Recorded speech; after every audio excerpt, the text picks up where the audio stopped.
Hello YouTube. Now, if you're coming to the gaming weekend, you probably want to be looking out for this Chinese restaurant here, as this is dead across the road from GameLink. So if we turn around, near the river here, lovely riverside view on this nice rainy day. And then here, with car parking spaces, but unfortunately they'll be reserved for X-File and well, basically you could, not all of them, but I'll be at work, and so the parking will be somewhere else. But I'll let anyone know when they arrive. I'll be down at the hotel that morning just to greet you all. So yeah, so here's GameLink, and I'm going to take you on a updated tour of the shop.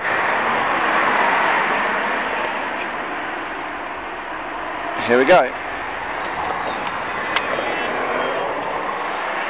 Now, on our first video we had a sofa here.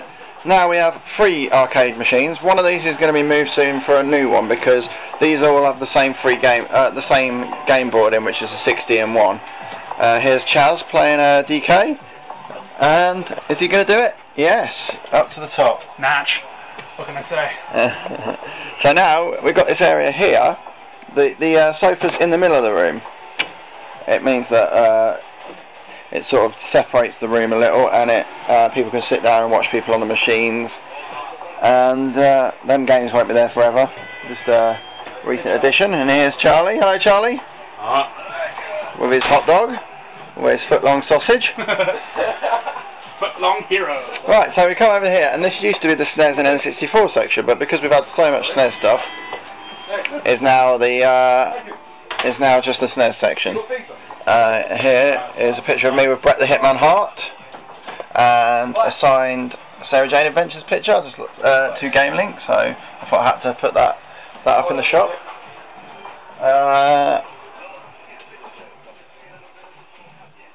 I'll start with the SNES in a minute. Now, of course, no video of mine would complete without a customer coming in and interrupting it, so but that was a good, nice sale of a Wii. So anyway, we'll start with the Super Nintendo stuff. For some reason there's a copy of a few loose Game Gear games up there, obviously nowhere else to put them, but a box Japanese Super Mario Kart on the Super Famicom. I've got quite a few Super Famicom games that I haven't put out on the shelf yet. Here they are a part of American Super Nintendo games. And then I'll just go along just so you can see, that's Japanese by the way, the Street Fighter. And then we're on to the Power game. So I have all the loose carts. A Dutch version of Tintin in Tibet, which is Queef in Tibet or something like that. Crash Dummies. Mario is missing, I think I've got a few copies of that. All these ones down here are sort of bog standard, either sports games or things like Star Wing that aren't very uncommon. Killer Instinct, and we got Tiny Toons Wacky Wild Sports. Sorry about the quality of my camera, it's really deteriorating. I really must get another one. Area the Acrobat, it's a good game.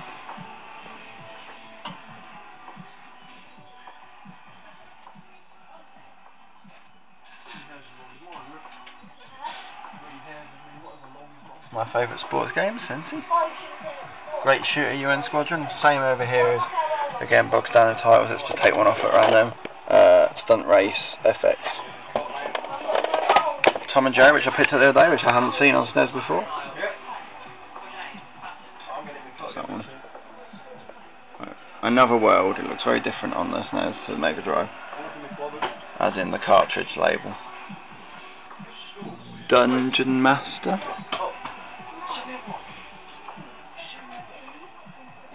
Donkey Kong Country, Donkey Kong Country 2. Empire Strikes Back. The Star Wars games on SNES are highly recommended by me.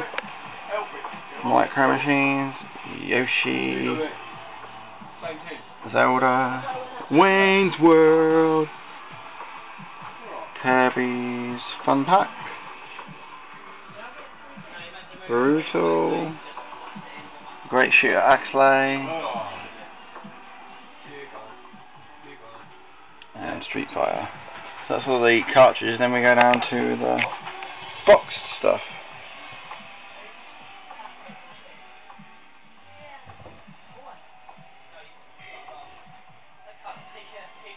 manner, not a very good condition one, but it's there with the map and manual, so.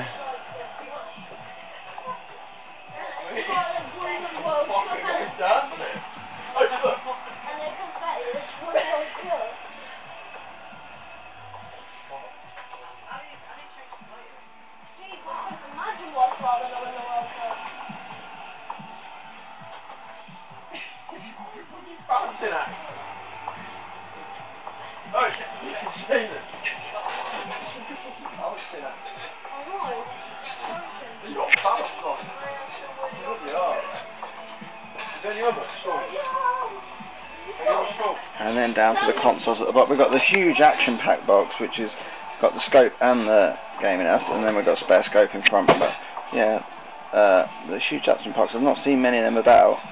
We've got quite a few box SNESes, a couple of the Street Fighter Turbo ones, and a Japanese Mario paint there. Then we come across to the Saturn. Shocks, you might want to pay attention here. Shock 16.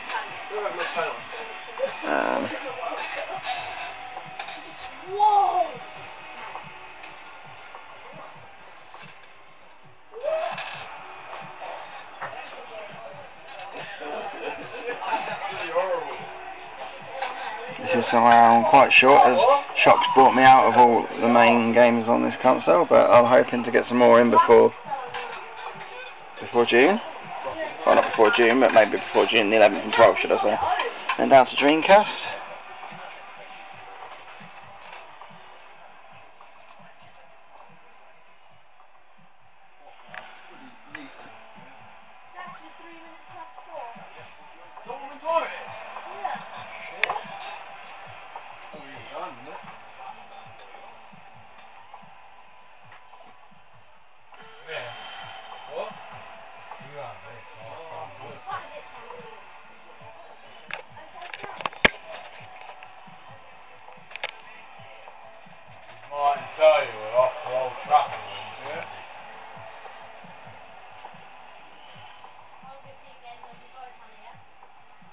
Deep in the corner we've got some without boxes, just with manuals and discs. Hard to film this part.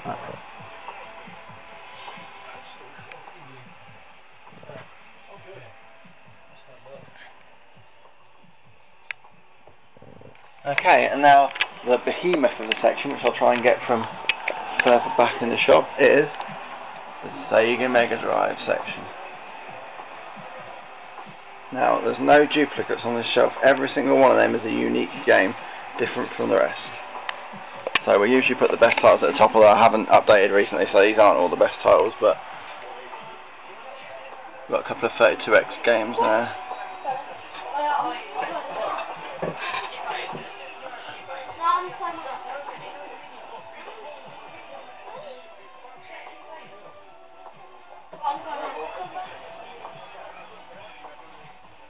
Japanese there in the middle there. Shame about that on Ghouls and Ghosts, because it's quite nice box art, but it's ripped. And then all alphabetical order.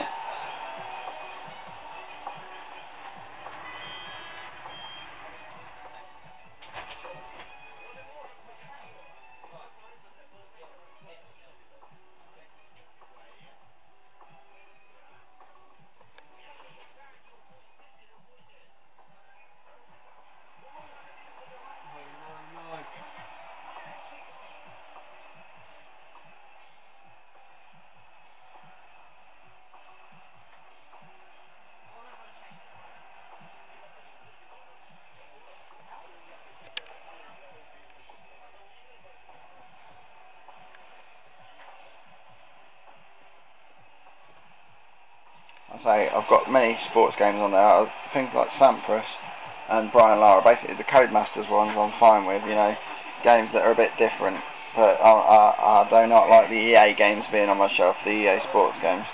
There's so many rubbish ones, the cases are terrible.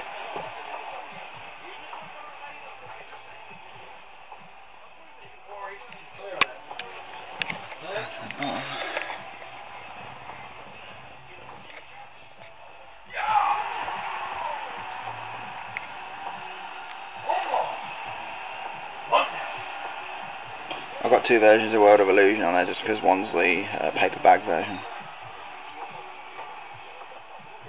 And then a small Mega CD section.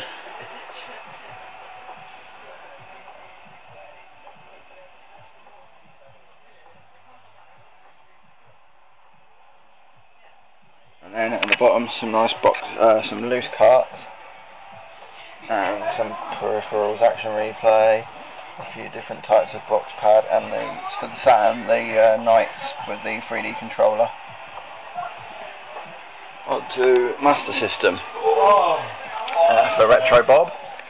I've taken yours all out of here, and I actually can't believe I managed to fit every Master System game I've got on the shelf. There's a Brazilian Tech Toy version of Buggy Run there. It's really bad condition, but I thought I'd put it up there anyway.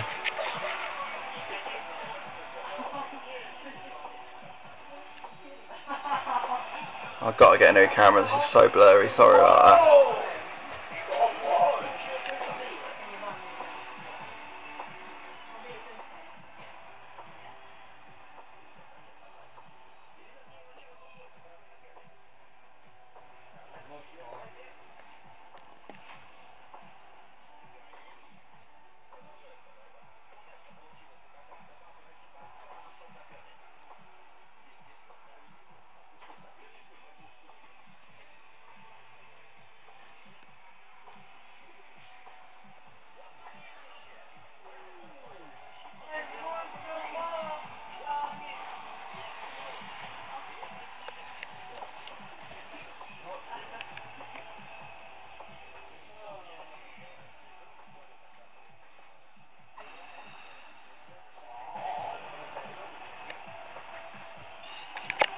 Oh, I'm falling over. Oh, and so is everything else.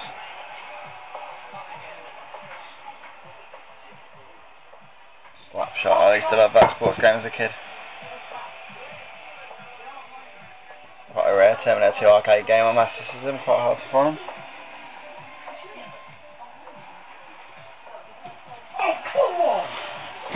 In fact, I think that Terminator 2 is so rare, I feel like I have to go and get a rubber glove.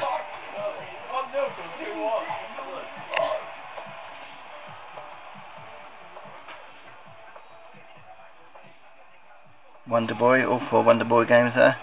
Great games.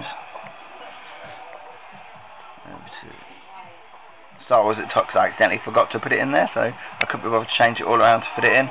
So the Kicks version of Star Wars, also the Kicks version of Incredible Hulk I have.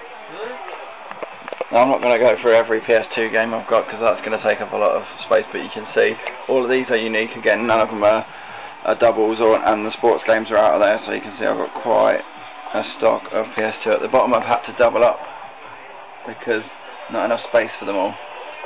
And every PS2 game is free for the price of 2.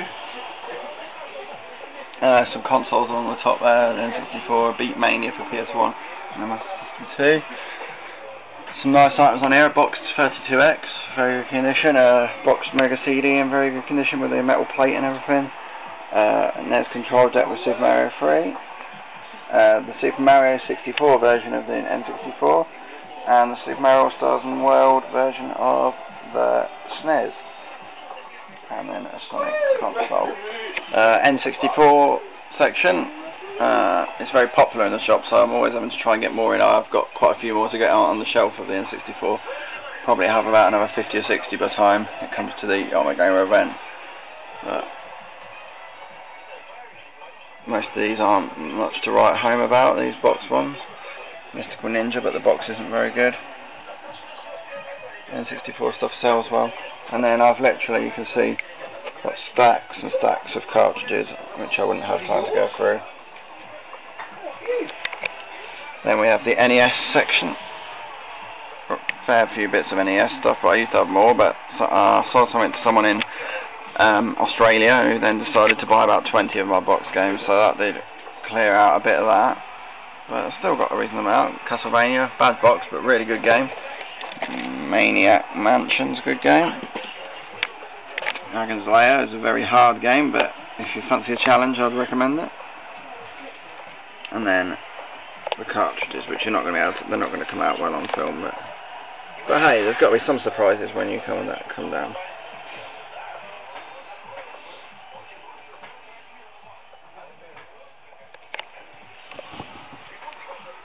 And we have a little half Atari section, so we've got Woody and a Junior, and the Parker box games, Frogger, Spider-Man, Cobra, Popeye and Amidar. A few of the normal box games. The boxes are quite tatty on most of them. And then I think I've got about 70 or 80 cartridges. Gotta get red. Yeah. Pretty awesome. Down to a new section we've added to the shop. I've got hundreds more of these, but I just wanted to put a few out, which is the Spectrum and Commodore 64 games.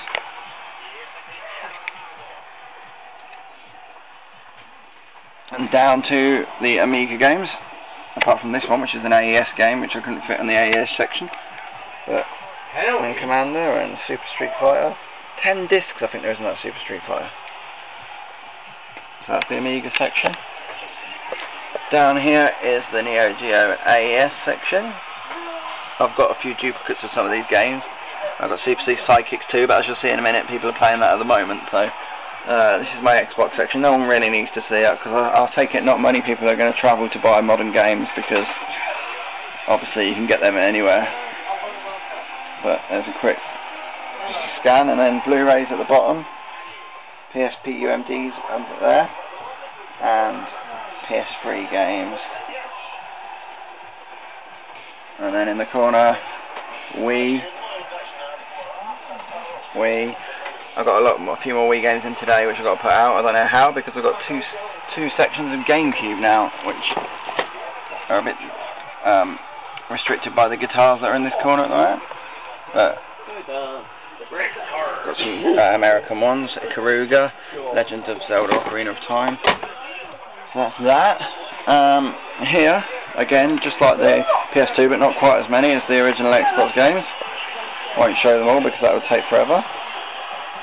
And I think I'm running out of time on my SD cards. I'll just quickly whiz through. PSP games here.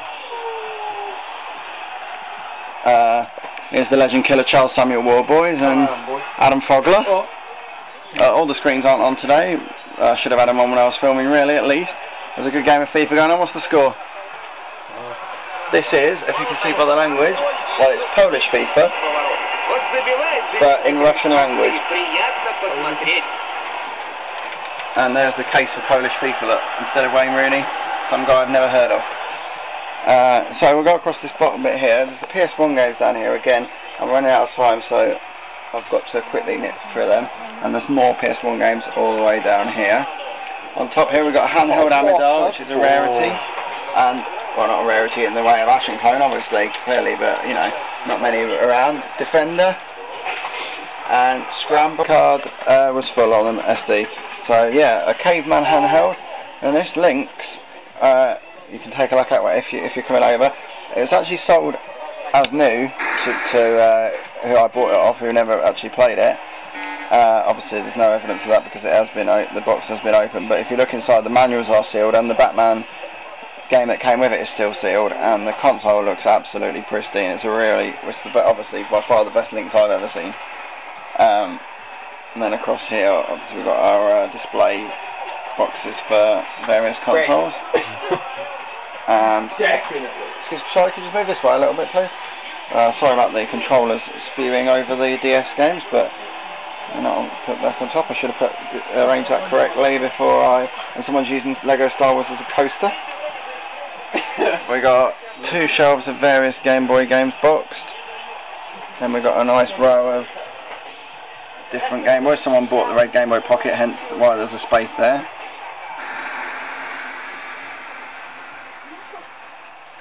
And then, again, spilling over, which I've got to sort out, is the box of Game Boy games, Game Boy Color games, Game Boy Advance games, and then loose DS games. I'd say there's more PS1 games up here. In the corner, I don't know if you can see it, there's a GameCube, and underneath it is a very good condition version of Mario Dancing Stage. Here's our counter section. obviously there's quite a few things still to go out, but I'll put as much as I can out at the moment. And over here is two people, obviously not a sight you see every day, is a 12-year-old playing an Neo Geo AES. His name is Gowland and he's a legend. And obviously Woodrow there, you've probably seen him in some of the other videos because he ain't got a life and he's here all the time. There's the refreshments and drinks and things. Coming to over here, we have Vectrex on the go. This camera really can't do justice to how clear a picture it is on a Vectrex. It's beautiful. And up the top of the display cabinet is an Advantage stick and a bongo. We've got a Mario Party 7 with a mic, Mario Party 6 with a mic, a few Loose Links games, and Far Cry Limited Edition. We've got 4 American Saturn games. Courier Crisis is quite a hard one to find. We've got a Wii, black one if you can see that in there. Open it so we don't get the reflection. Some Turtle Beaches, PX21 I think they are. Yeah. Metal Gear DVD at the back. It's not a rarity, but I didn't know where else to put it. Then we got Fling Smash with a Wii Remote Plus and Universal Game Converter for Super Nintendo. We have some box Game Gear games at the back there, a sealed N64 Universal Converter. Then we have these two little gems which are hard to find, which is Parodius Portable, the Japanese import, and Twin Bee Portable, the Japanese import. Two absolutely fantastic shooters. Like I say, not easy to get hold of when you're in this country. Right on the side again, it's an Ico and Shadow of the Colossus demo disc, and a portable NES, which is I've never seen before that one, but. Come down here is a PC Engine section. We just got a few PC Engine games in, and a few loose Hue cards. And then down to the bottom we got a LCD King Kong Jungle game, a Game Key I think, which is makes it play import games on your NES as far as I'm aware. Another universal adapter for SNES to play import games, a Wii Classic controller, and one of the NES Max controllers, the nice little analog. The analog feels very much like the one on the 3DS. So, as we come round, we're back to the beginning where all our machines are. Like I say, one of these will be being replaced with a Hyper Olympics machine, which is always good for a bit of multiplayer action, but basically, that's the tour of the shop. What a horribly miserable day it is out here. And to everyone who's come in June, I'll see you in June. Anyone who comes at any point, I appreciate everyone coming to the shop because, you know, you can't just make a retro business out of selling to people in Spalding. It's not the biggest place in the world, so I appreciate everyone's custom. And I hope I can see a few of you. Hopefully I'll see lots of you in June, and hopefully some others in at another time. Thank you very much.